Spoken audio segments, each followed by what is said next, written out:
नमस्कार, आप देख रहे हैं दिल्ली ग्लोरियस और मैं हूं आपके साथ सपना मदेशिया। शुरुआत करते हैं आज की कुछ खास खबरों से। कहानी ममता जी की है और बंगाल की है, इसलिए कुछ विषयों पर राष्ट्रीय मंच से पार्टी के बताना जरूरी था। कल हमारे विपक्ष के नेता शुभेंदु अधिकारी के कारवां पर हमला हुआ। पुलिस रिपोर्ट लिखाने की कोशिश की गई। ये हमला पुलिस की मौजूदगी में हुआ था, लेकिन कोई एफआईआर नहीं हुआ। मतलब अपोजिशन लीडर के कॉन्वॉय पे हमला हो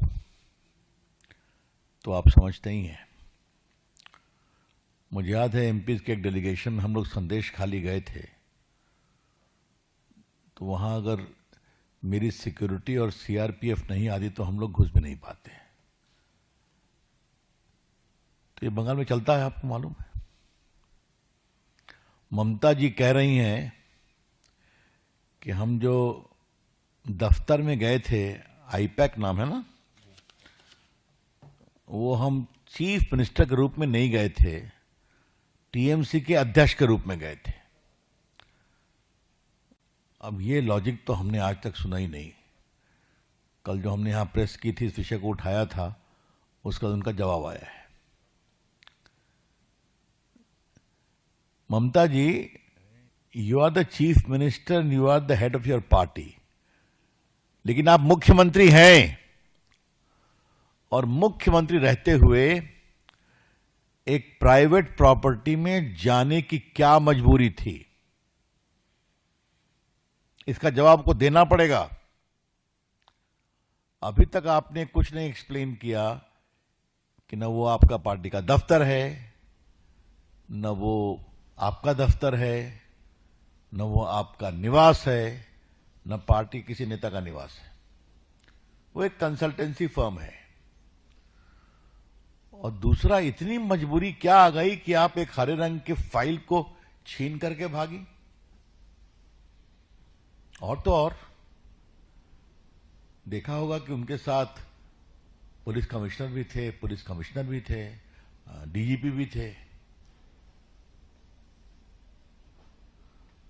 हमारा स्पष्ट आरोप है कि ममता जी की पुलिस अब ममता जी के गैर कानूनी, गैर संवैधानिक कार्यों में खुलेआम मदद करने का एक वेपन बन गई है।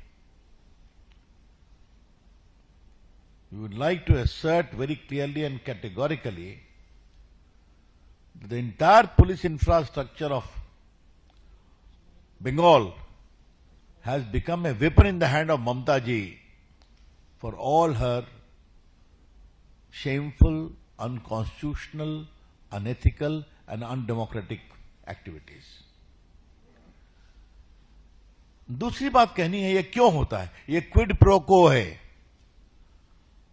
तुम फंसोगे नारदा शारदा कांड में तो मैं धरना पर बैठूंगा तुम्हारे लिए, सीबीआई को गिरफ्तार कर लूंगी, याद है आपको। और फिर मैं जब कुछ गड़बड़ करूंगा तुम मेरे साथ खड़े रहोगे।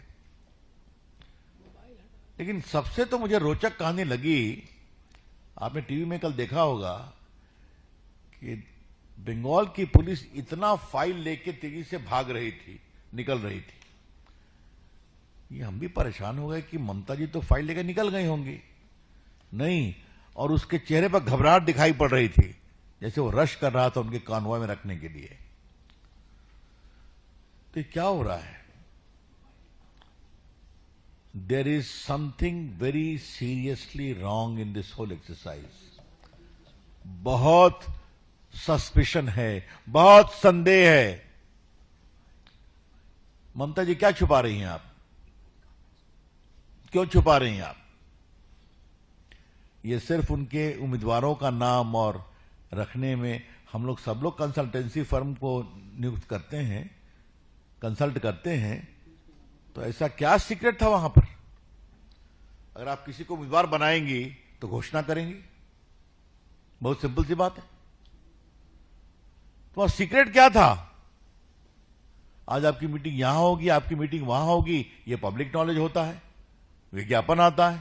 आप परमिशन लेते हैं तो छुपा हुआ तो नहीं है ना।